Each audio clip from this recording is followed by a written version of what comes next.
చేయరే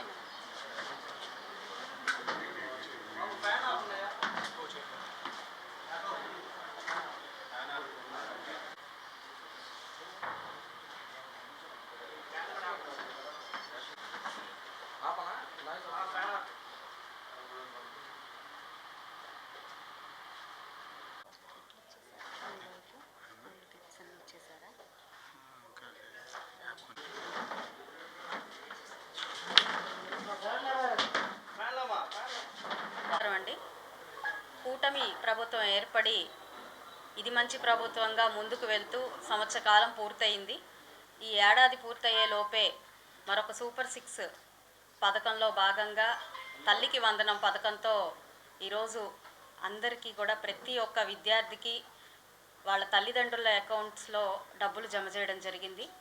చాలా ఆనందం వ్యక్తం చేస్తున్నాము. ఇచ్చిన ప్రతి హామీని నెరవేర్చే ప్రక్రియలో ప్రభుత్వం ముందుకు వెళ్తూ ఉంది. ఎన్నో కసరత్తులతో ఈ యొక్క పథకాన్ని కూడా ముందుకు తీసుకువెళ్తూ ఈరోజు ఇచ్చిన మాట ప్రకారమే తల్లికి వందనంలో ప్రతి ఒక్క బిడ్డకి ఈరోజు నలుగురు ఉంటే నలుగురు పిల్లలకి కూడా 15,000 రూపాయల చొప్పున ప్రతి ఒక్క పిల్లలకి వేయడం జరిగింది.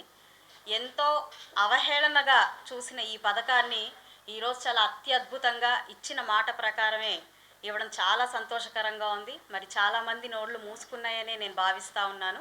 కానీ దీన్ని ఎలాగ కించపరచాలి, అయినా కూడా దీని మీద ఏ రకంగా బురద జల్లాలి అనే ప్రయత్నాలు ఇంకా జరుగుతూనే ఉన్నాయి, చూస్తూనే ఉన్నాము.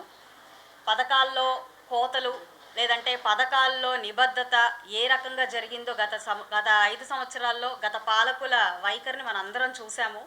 అయితే అదే ధోరణితో అంతకంటే ఎక్కువ ఆలోచించలేని పరిపక్వతతో ఈరోజు ఆ ప్రభుత్వాల యొక్క నాయకులందరూ కూడా విషం జల్లే ప్రయత్నం చేస్తూ ఉన్నారు. ఎంతో ఆనందంగా తల్లిదండ్రులు ఈరోజు ఉన్న పరిస్థితుల్ని దాన్ని గుడ్డిగా గమనించకుండా వీళ్ళు కళ్ళు మూసుకొని విష ప్రచారానికి ముందుకు వెళ్తూ ఉన్నారు. డబ్బులు అనేవి నారా లోకేష్ గారి జోబులోకి వెళ్ళిపోతున్నాయి అని చెప్పి ఈరోజు ఆరోపణలు చేస్తూ ఉన్నారు. చాలా చాలా బాధాకరం ఈ విషయము.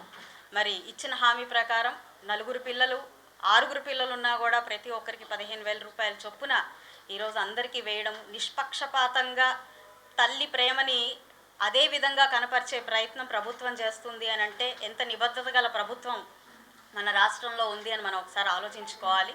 చంద్రబాబు నాయుడు గారి ఆలోచనలు ఎప్పుడు కూడా అభివృద్ధి మీద, సంక్షేమం మీద, అదేవిధంగా ఒక నిజమైన పరిపాలన మీద మాత్రమే ఉంటుంది.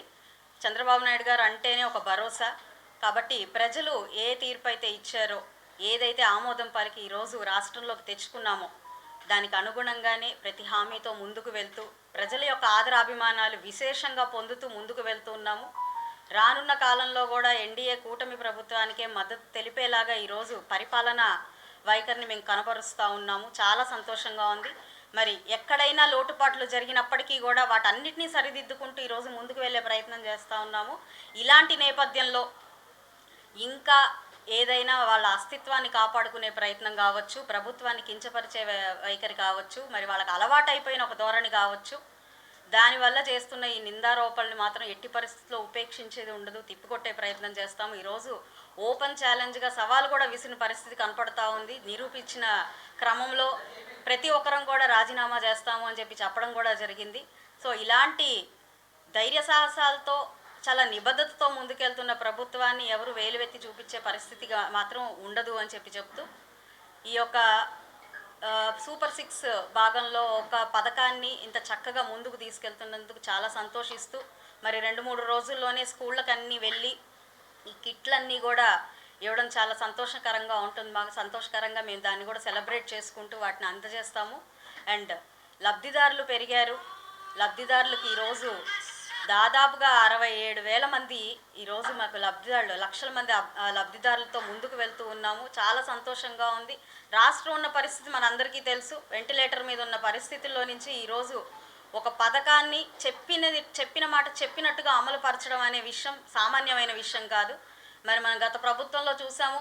ఫస్ట్ సంవత్సరం ఒక అంకెలు, రెండో సంవత్సరం లబ్ధిదారులకు వచ్చేటప్పటికి మరో అంకెలు ఇలా మారిపోతూ, మరి అదేవిధంగా 4వ సంవత్సరానికి వచ్చేటప్పటికి ఏకంగా పథకమే లేకుండా చేయడము, ఇలాంటి పరిస్థితుల్లో గత ప్రభుత్వ పాలకులందరూ వైఖరిచిన విధానాన్ని ఈరోజు తిప్పికొడుతూ నాయకత్వం అని అంటే నిబద్ధతగా ఉండడము, ప్రజల యొక్క సంక్షేమాన్ని నిజంగా చూపించడము అనే ఒక పరిపాలనని ముందుకు తీసుకెళ్తూ ఈరోజు లబ్ధిదారులు పెరిగారు, ఖర్చు పెడుతున్న విద్యార్థులను పడేసిన గత ప్రభుత్వాల యొక్క ఆలోచన తీరుని మనం ఈరోజు అర్థం చేసుకోవాల్సిన పరిస్థితి ఉంది. ఇక్కడ అర్థం చేసుకునేది ఏకైక విషయం ఏంటంటే కేవలం ఓట్ల కోసం మాత్రమే ఏ పథకాన్నైనా ఈ రాష్ట్రంలోకి తీసుకొచ్చిన గత ప్రభుత్వం ఈరోజు ప్రజల యొక్క అభివృద్ధి, వాళ్ళ యొక్క సంక్షేమమే ముందుకు వెళ్ళాలి అనే ఆలోచనతో ఉన్న ఈ ప్రభుత్వంతో పోల్చుకుంటూ దాన్ని నింద వేసే ప్రయత్నం చేస్తున్నారంటే ఏమాత్రం ఏ అర్హత లేకుండా చేసే ఈ ప్రయత్నాల్ని ప్రజలు కూడా అర్థం చేసుకోవాలి అని చెప్పి నేను ఈ యొక్క మీడియా పూర్వకంగా కోరుకుంటూ మరొకసారి ఇలాంటి చక్కటి ప్రభుత్వానికి మద్దతు ఇస్తున్న ప్రజలందరికీ, మమ్మల్ని ఆశీర్వదిస్తూ ముందుకు తీసుకెళ్తున్న ప్రజలందరికీ కూడా, అదేవిధంగా నాయకులకి, కార్యకర్తలు అందరికీ కూడా ధన్యవాదాలు చెప్తూ సెలవు తీసుకుంటున్నాను.